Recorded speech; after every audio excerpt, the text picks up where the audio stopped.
کر میں معنی بیان کر رہا ہوں اپنے الفاظ میں کہ اللہ رب العالمین، یہ صحیح بخاری وغیرہ کی روایت ہے اور قرآن کی آیت کو ملا کے کہہ رہا ہوں، سورہ سبا کی آیت ہے کہ اللہ رب العالمین جب کسی فیصلے کا ارادہ کرتا ہے، جب کوئی فیصلہ کرنا چاہتا ہے تو فرشتے دہشت زدہ ہو جاتے ہیں، اپنے پروں کو نیچے مارتے ہیں آسمان پہ. ہمارے لیے آسمان تو ان کے لیے وہ زمین ہے، پروں کو مارتے ہیں، ایک سلسلہ بن جاتا ہے 7ویں آسمان سے لے کے پہلے آسمان تک. اور پھر جب اللہ بولنے کا ارادہ فرماتا ہے تو فرشتے دہشت سے بے ہوش ہو جاتے ہیں. سنیے غور سے، اللہ کی عظمت کو اندازہ لگائیے. فرشتے دہشت سے بے ہوش ہو جاتے ہیں جب اللہ تعالیٰ کوئی فیصلے کا ارادہ کرتا ہے. سب سے پہلے بخاری کی روایت میں ہے، سب سے پہلے حضرت جبرائیل علیہ السلام کو ہوش آتا ہے. اللہ رب العالمین نے جو فیصلہ کیا ہے، وحی کرنا چاہتا ہے، وہ حضرت جبرائیل کو بتاتا ہے کہ میرا یہ فیصلہ ہے.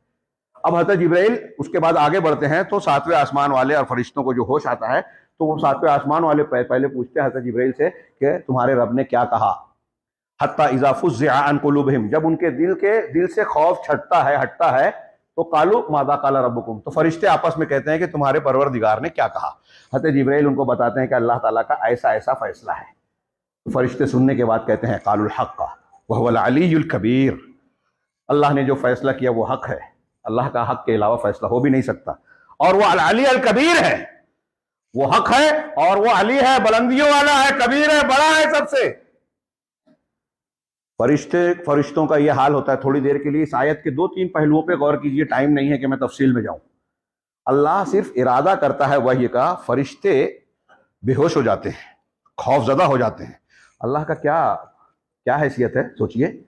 فرشتے گناہ کرتے ہیں، گناہ کر سکتے ہیں، مقدس مخلوق ہے، ایسی مخلوق جو کبھی گناہ نہیں کرتے، ہمیشہ اللہ کی تسبیح اور حمد و بیان کرتے رہتے ہیں، اللہ کے احکامات کی تعمیل کرتے ہیں، خود قرآن کہتا ہے. ان کا یہ حال ہوتا ہے کہ اللہ کے فیصلے کے وقت پر جو ان کو بے ہوشی طاری ہو جاتی ہے، لرزہ طاری ہو جاتا ہے، آسمان ہلنے لگتا ہے. اسی حدیث میں آسمان بھی ہلنے لگتا ہے ڈر اور خوف سے.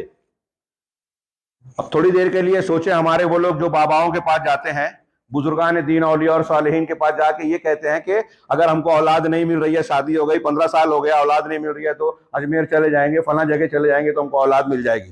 کیا بول رہے ہیں؟ وہ سمجھ رہا ہے اللہ کی تعظیم نہیں پہچانی. وہ یہ کہہ رہے ہیں کہ آپ کو اللہ اولاد نہیں دے رہا ہے، تو آپ خواجہ اجمیری کے پاس جب جائیں گے اور وہ بولیں گے اللہ سے، تو اللہ اپنا فیصلہ چینج کر دے گا، یعنی جو اللہ نہیں چاہتا وہ چاہنے لگے گا.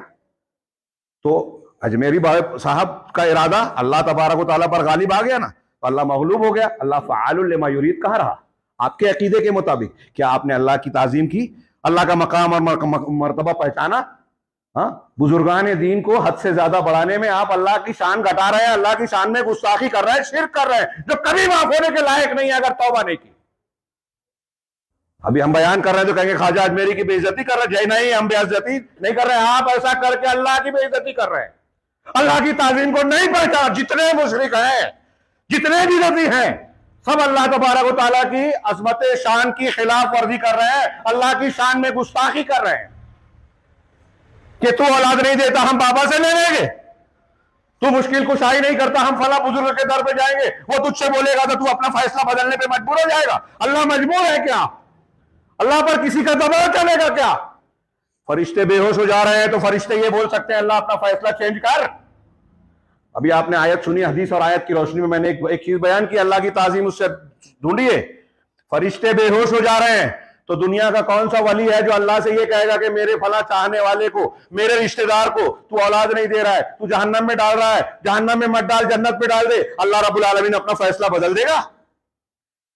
نیک لوگ تو وہ ہوتے ہیں کہ اللہ رب العالمین جو پسند کرے وہ پسند کرتے ہیں، اللہ کا جو دشمن ہے اس سے دشمنی کرتے ہیں. اگر سگا باپ دشمن ہے اللہ کا تو مومن بندے اس کی گردن پر بھی ابو عبیدہ بن جراح نے غزوہ بدر میں تلوار چلا دی.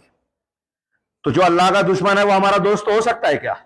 جو مشرک ہے، بدعتی ہے، کوئی نبی اس کی سفارش کریں گے کیا؟ اگر مشرک اور بدعتی کی سفارش کر کے بیڑا پار ہو سکتا تھا تو سیدنا ابراہیم اپنے باپ کو بچا لیتے. لیکن بخاری کی روایت میں قیامت کے دن بجو کی شکل میں حضرت ابراہیم کہیں گے، باپ آگے کہے گا کہ اب تیری بات مانوں گا ابراہیم، دنیا میں نہیں مانی تھی، ہم مانوں گا، مجھے بچا لے. اللہ کہے گا کہ تو نے وعدہ کیا تھا رب العالمین کہ میرے خاندان کے لوگوں کو بچائے گا، یہ اس سے بڑی رسوائی کیا ہوئی کہ میرا باپ جہنم میں جائے. کہا ابراہیم یہ تمہارا باپ نہیں ہے. پلٹ کے دیکھیں گے تو ایک بجو کی شکل میں خون میں لت پت ہوگا، فرشتے گھسیٹ کر جہنم میں ڈالیں گے.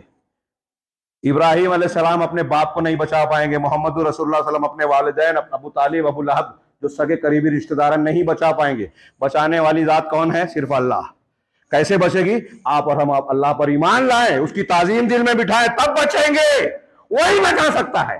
جنت اس کی ہے تو جنت اللہ سے مانگیں گے۔